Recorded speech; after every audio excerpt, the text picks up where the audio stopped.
Hey everyone, Jason here from Off the Beaten Path. Now today's trip on the variety trip, such as it still sort of is or isn't, I'll get into that, takes us from Innnaminka across to Marree.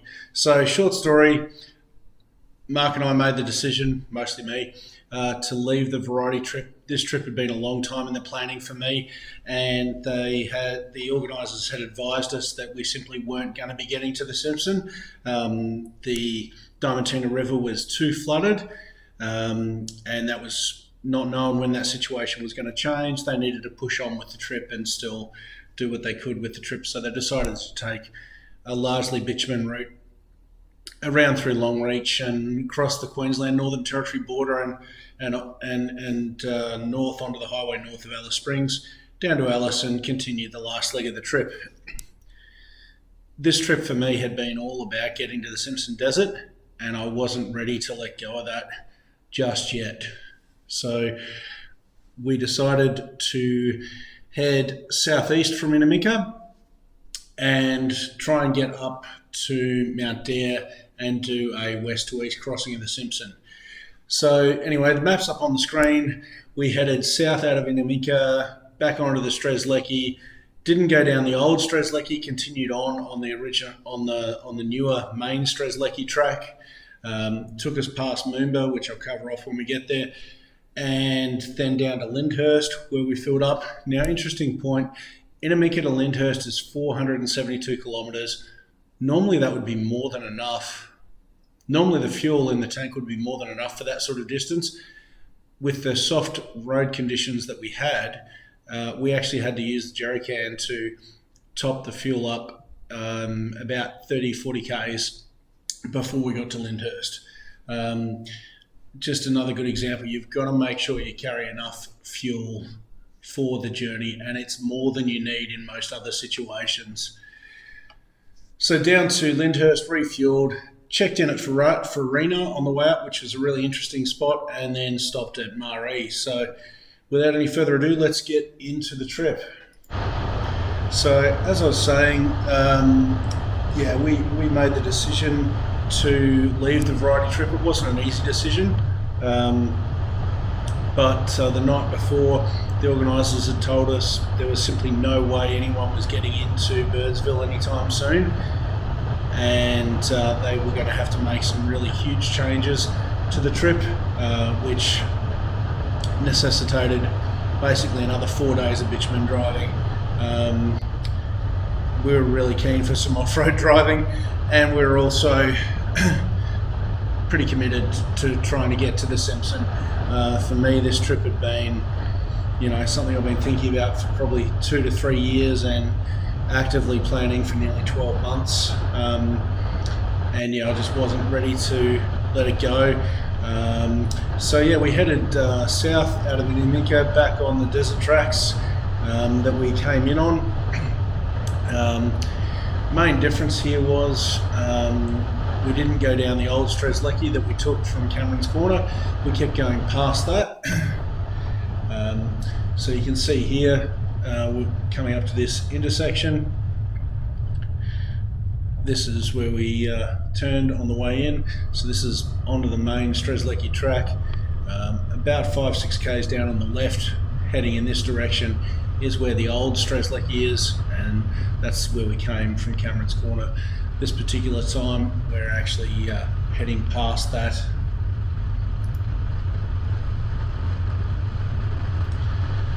So lots more desert conditions, very similar to what we've experienced the last few days. The desert driving was, it looks like it'd be really boring, but because of the huge changes in the road conditions, it was really interesting. It did keep you on your toes. Now here we are pulling into Moomba. This is about an hour and a half probably into the trip. Moomba is not a town. It's not a festival in Melbourne either. Moomba here is a gas and oil plant. So you can't buy fuel there. You can't buy provisions there. You can go into the plant if you want to. We didn't on this particular trip. There's this viewing area here that has some information about it.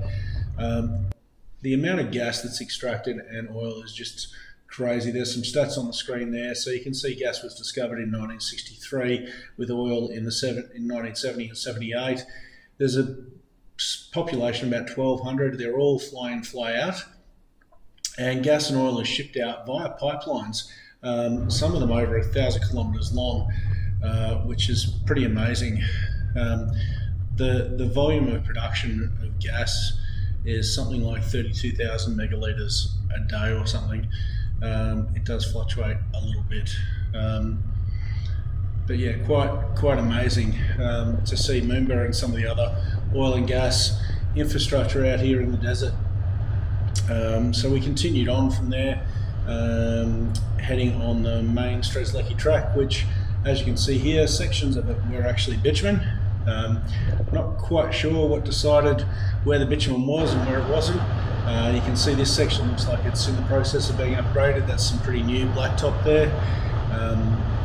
And it looking to the sides there, it looks recently graded and looks like not too long ago it was your typical desert track. So they seem to be in the process of probably improving road access for trucks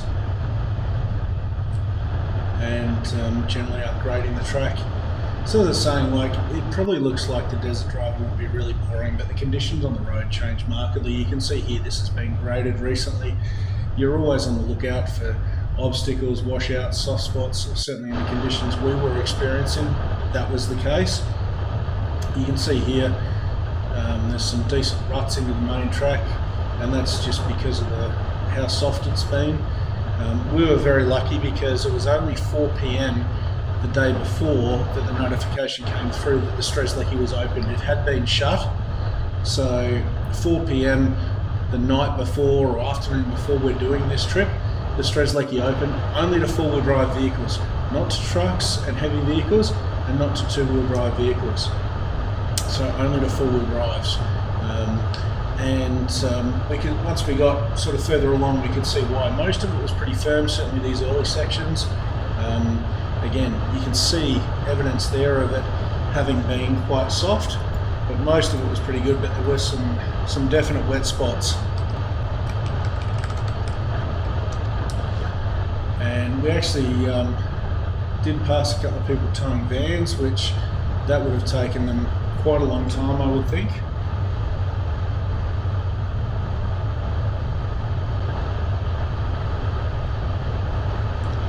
But we were able to make pretty good time.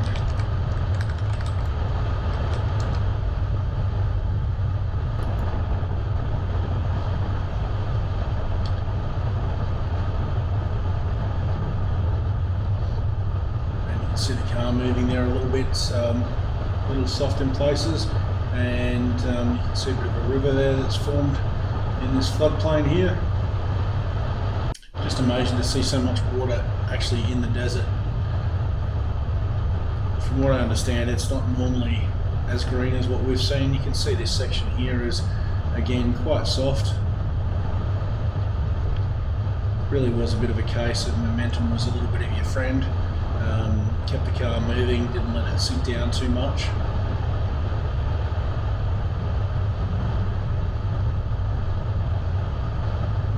And having driven the old Strezleki just a couple of days prior, we were really in the mode of just trying to get where we were going. We were keeping an eye out for any interesting options, and we were also periodically, when we had signal, sort of checking for track condition updates and those sorts of things as well.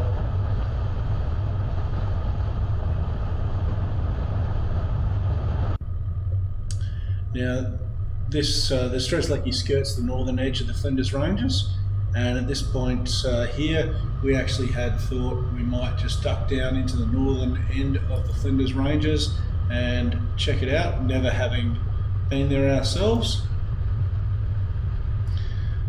So this is just near Mount Babbage, I think. Now the track was really firm. Saw these puddles here, thought, oh, okay, that's just a puddle sitting on a firm base. Very quickly found out wasn't the case at all. It was really soft. And coming to this gate here, we could see how much water was ahead of us. We'd kind of already decided that we were actually going to turn around. And right about now, I started to think, Was this a good idea at all? You can see there how soft that is. The old backwards forwards. And we're like the rest, we're only a metre or two off dry track. So once we got all the way out, very quickly decided, you know what, we're going to turn around. We're not going to cause any further damage to this road, and we're not going to cause any further havoc to ourselves. So you can see why this track had only just been reopened this day. Sections of it like that were still very, very soft, and they would take you unawares because the main section had been quite firm and gave us nothing to think that it was going to be that soft just because the water was actually sitting there. So obviously this bypass track has been put in for a reason. We took full advantage of that and continued on our way back to the main track and carrying on towards Lyndhurst. And again, even here you can see tyre marks showing how soft that's been just in recent times in the last few days.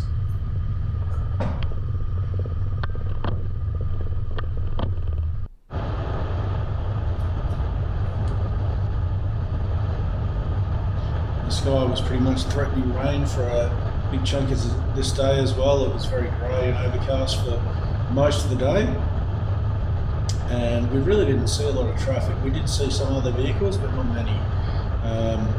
And most of those that we did see were trucks or workers who were working in the area. And so the further west we got, the more we ran into these soft spots like that. Some had quite a bit of water in them. And we saw this bypass road here and could see the water up ahead that was just in frame there. And after our last experience, we decided this bypass road was probably here for a very good reason. And again, that is the main Strezleki track or road, so we didn't want to rip it up any more than it was already ripped up, so did the right thing and followed that bypass track around.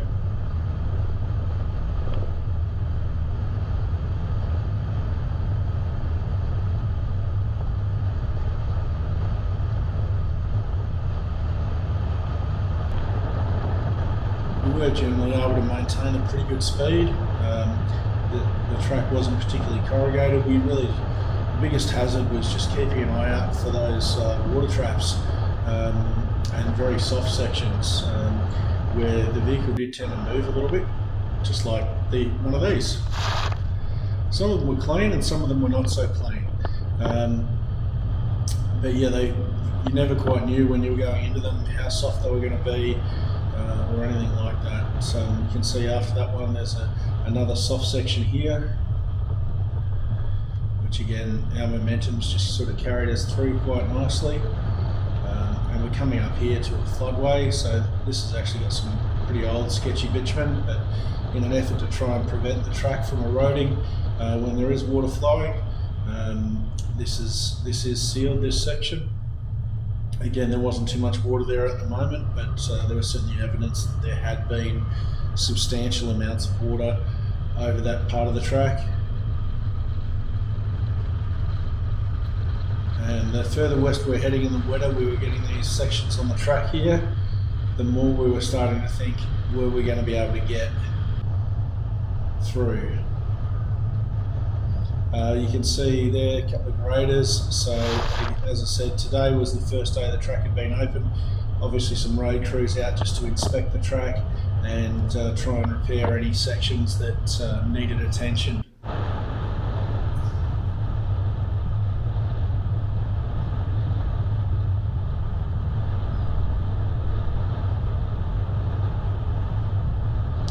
Really is a bit of a choose your own adventure in terms of picking your line. You try and stay on the correct side of the road because traffic does come up on you fairly fast. Even though it looks flat, there's small depressions and what have you that hide vehicles. And when you're not looking for them as well, they can be on you before you realise when you're not expecting them. But yeah, it was a good solid couple 100 Ks. Another one of those soft wet spots. And there really wasn't much out here at all to stop and check out. And we'd actually been looking to see where we might stop and have lunch at some point as well.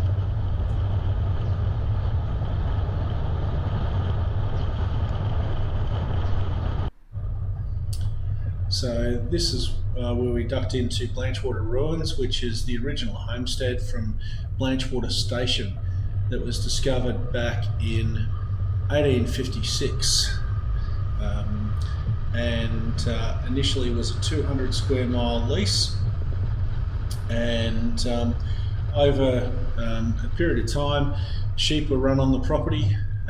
So we're just on our way through to Lyndhurst here, and we spotted this on the HEMA. This is the Blanchewater Ruins, so it looks like an old homestead.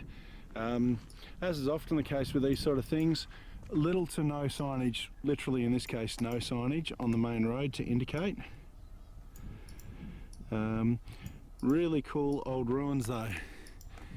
So looks like an old original stone house, and looks like a cemetery, at least one grave over there under the tree. So there is a marked road to get in here, but no signage on the main road. We found this purely by looking on the HEMA. So at least two houses by the look of it, or a house and an outbuilding. We'll have to do some more research.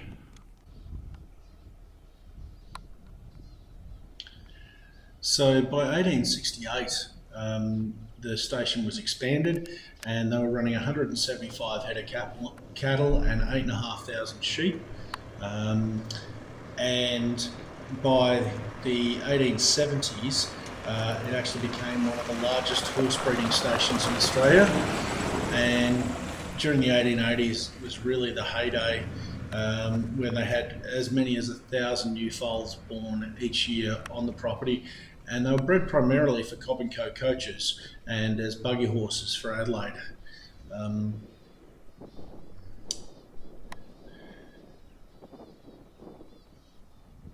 And in 1891, it was when they changed back to sheep, and more than 4,000 horses were sold off the property. So sections of the property, I believe, are still privately held. But there's a little bit of a snapshot of it. This is the main access road. As I said, there's no signage. There is, it is marked as a campground on some maps as well. So there's some informal camping there, no amenities or anything, and obviously take your rubbish with you. But yeah, this is back out to the main Strezleki here for us to continue west. So something we did see a lot of on our travels through South Australia was a large number of stone house ruins, all from the late 1800s. Just passing there, you can see another one of those water traps on the track. But yeah, lots of history in this area, well worth checking out. And again, you can see this became a pretty common theme. There was water over 2/3 or the entire track in some cases. So where you could, you would go around it, but some, like this one, you had no choice but to go through at least part of it, and you never quite knew just how soft that was going to be. And it was just a matter of trying to choose your line and commit. A lot of those were pretty muddy, so I didn't actually get much in the way of footage of some of them because the mud just covered the camera case. And we were still looking for a spot to have lunch. There'd been a few roadside stops, but they weren't really particularly impressive. And we've come to this place and thought, hang on, this little floodway here looks pretty nice, and it looks like there might be a spot there off to the left or the right. So yeah, we drove up, turned around, came back. This was some concrete that they just extended off the side here. It's probably what they had in the back of the concrete truck, and it was a nice little spot to park. This is our lunch stop, still on the way to Lyndhurst. This is literally just on the side of the road. Much nicer than any of the designated road stops. So one of the creek crossings, it's apparently the Kararula, I can't actually say the name, waterhole, and there's a dam just up here. So this is a crossing here, and we've literally just pulled off the side. We've had a couple of cars go past. That's all good. I think I can hear a truck approaching now.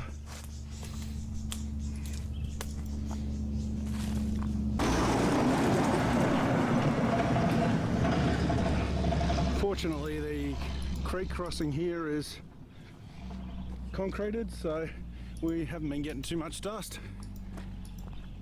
And over here, amazing little billabongs and creeks. Very cool.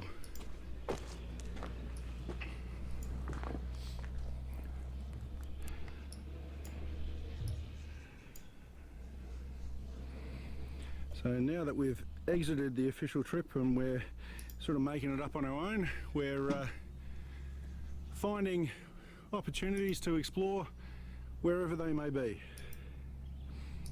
So at the moment we're making our way south from Innnaminka to Lyndhurst, and from there we'll figure out what comes next. But yeah, we just cooked up some burgers for lunch that we had in the fridge for the Simpson crossing. So yeah, cracking little spot there for lunch, and yeah, heading west. Didn't take long before we ran into another pretty soft wet spot on the Strezleki, and then getting a little closer to Lyndhurst, we hit bitumen. The last probably 150 k's maybe into Lyndhurst, sealed bitumen roads, which did make life a little easier. You can see there by the look of the bonnet just how much mud's been thrown up on the car by this point. And here we are on the final approach to Lyndhurst. So as I mentioned earlier, Innnaminka to Lyndhurst, 472 kilometres. You would have expected to do that on a full tank of juice because we filled up in Innnaminka just before leaving, but we did need to top up with the 20 litre jerry can just because of the road conditions. So, and there's nowhere to get fuel between those two spots, so something to keep in mind. And pulling into Lyndhurst here, you can see these fuel stations were pretty common in the outback, so next time I'm doing a desert trip like this, I'll definitely sign up for an account and get one of these cards. You can self-serve on these things if you have the card, it builds it to your card. Otherwise, in this case, we just went across to the pub, and the operator there comes out and sorts it all out for you. But self-serve would be a lot easier. You can see they got a lot of FIFO accommodation units there, quite a number.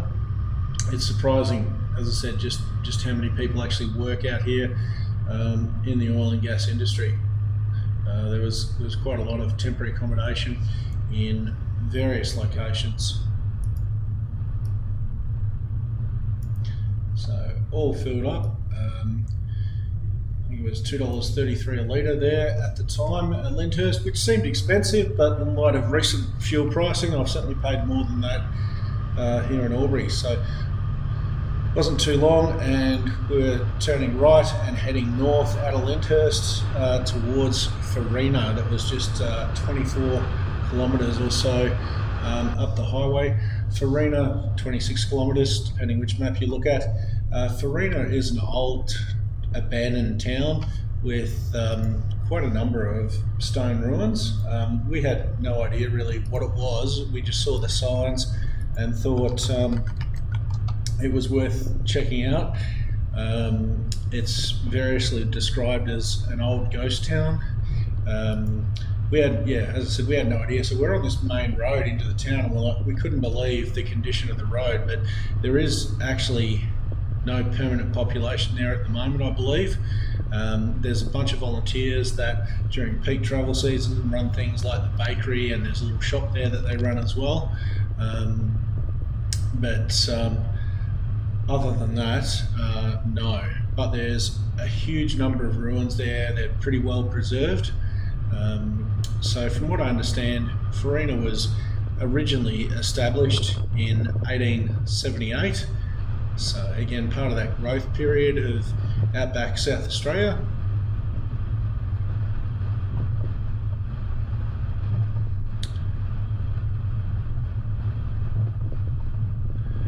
And it's actually situated on the alignment of the old Garn Railway. So what was at one time connected with Marree and some of the other towns. Did reach a peak population of around 600 people in the late 1800s, and back then had two hotels, the Transcontinental and the Exchange, as well as the underground bakery that's still there, a bank and a couple of breweries as well.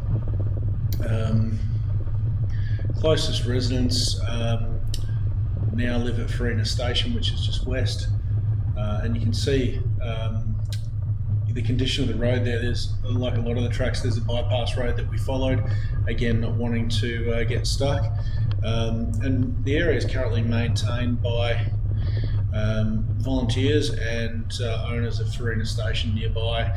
A restoration group formed in 2009, and that volunteer group have been restoring the town. So here you can see the stone signage at the entry and the first of the stone buildings there on the right. So this is a place we would have loved to have spent a bit more time. It was late in the day, having travelled from Innnaminka, and we wanted to get to Marree. It was supposed to rain tonight, so we wanted to make sure we got some accommodation rather than camping in the tents. But we did have a little bit of time to just check it out, and we're certainly glad that we did. You could easily spend half a day touring around, looking at the history here and having a really good look at the old ruins, and I definitely recommend that you look at doing just that if you're in this area. We are in Farina, just north of Lyndhurst, and this is Patterson's first house, or what remains of it, and Granny Davies cottage, the matriarch of the Patterson family, and she purchased the Transcontinental Hotel here in 1945 and operated it as a boarding house. Let's wander over and have a bit of a closer look. This is a closer look at Granny Davies cottage and the Transcontinental. So, as a bush nursing hotel in the 1930s.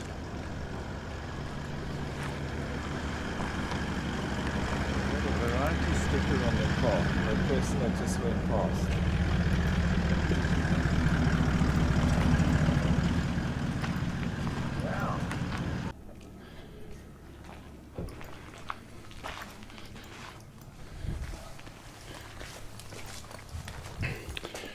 What was probably timber floors has long since disappeared.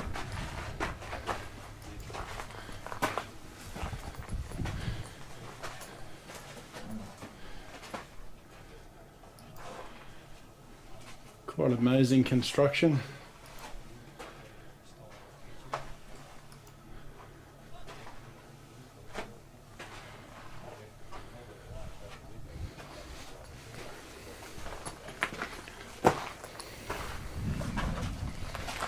Pretty cool.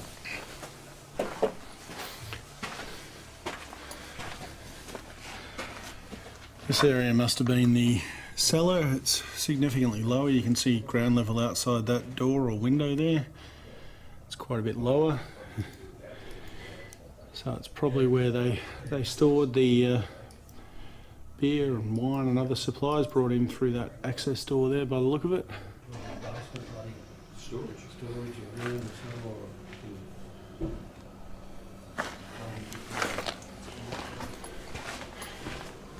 Fireplace, still somewhat intact.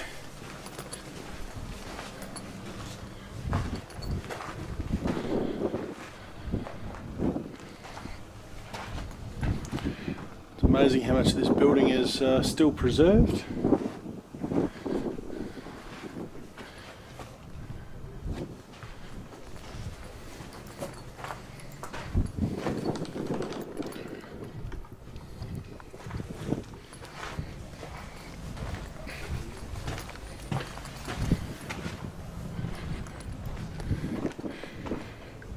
Part of the building's obviously a little more destroyed. Looks like that was probably a kitchen fire for cooking. Probably the main living area here. There's steel reinforcing there that's probably not original. Try and maintain it.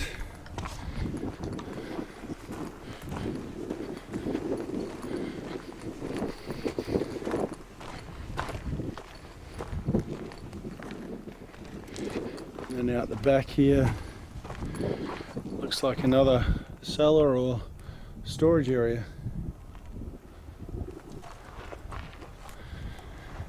It's a tiny little place here, but getting quite a lot of traffic, and there's quite an amazing number of stone ruins here. You can see another building over there, another behind that water tank there, and some more in the distance there as well.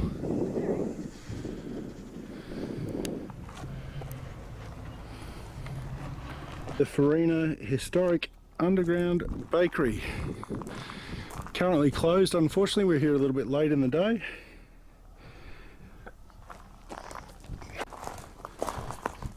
Very cool looking rail restoration project here.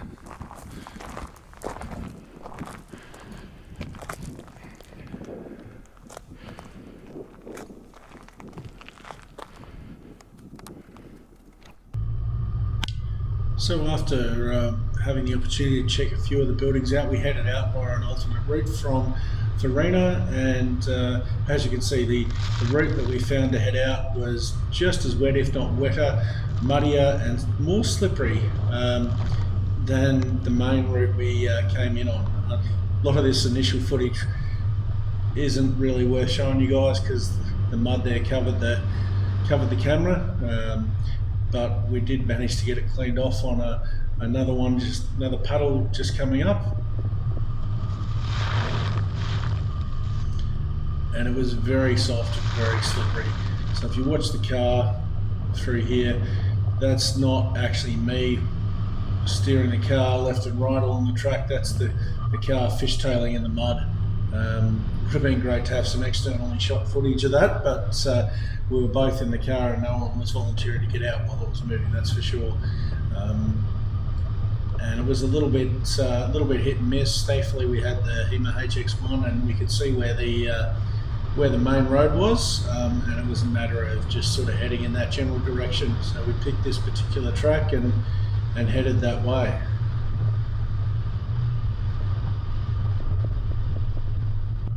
And yeah, it wasn't too long and we're coming out on a gravel road back onto the main highway to head about 57 kilometres further north to Marree, where we were looking to get some accommodation to escape what we were expecting to be some rain that night. So just coming into the town here, again you can see evidence here of just how wet it's been. Now, just for reference, probably looks like I'm driving quite fast. This particular footage is sped up just so it doesn't take quite so long because I was driving pretty slow. So this is 200% sped up. So as you cross the old train line there, the Marree Hotel is down to the left, double-storey building. We followed the signs and turned right and headed up towards the caravan park to see what options they had in terms of so yeah, this is back to normal speed in terms of cabins or what have you. So this is the main caravan park at Marree, and you can see the little freestanding cabins they've got there made out of the sandwich panel. Here we are at Marree station, or what's left of it. Tracks have been gone a while. Guessing those old buildings down there, probably part of the old porter's quarters or something. And yeah, it's been a while since the tracks were here, I'd say.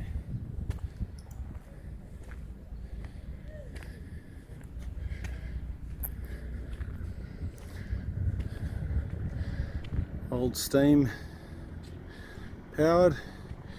That truck's seen better days. Cool seeing a bit of history here though. Wagon's definitely seen better days.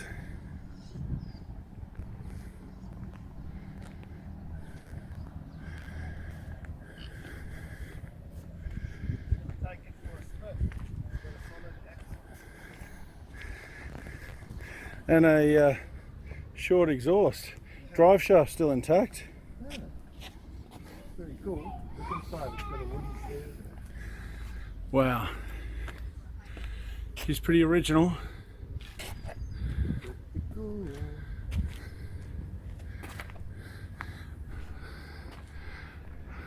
Royal Mail. Well, everybody, thanks for watching. I hope you've enjoyed this next instalment of our trip, exploring the deserts of South Australia and New South Wales as we're trying to get to the Simpson. Thanks for watching and see you in the next one. Please like this video if you liked it or subscribe to the channel.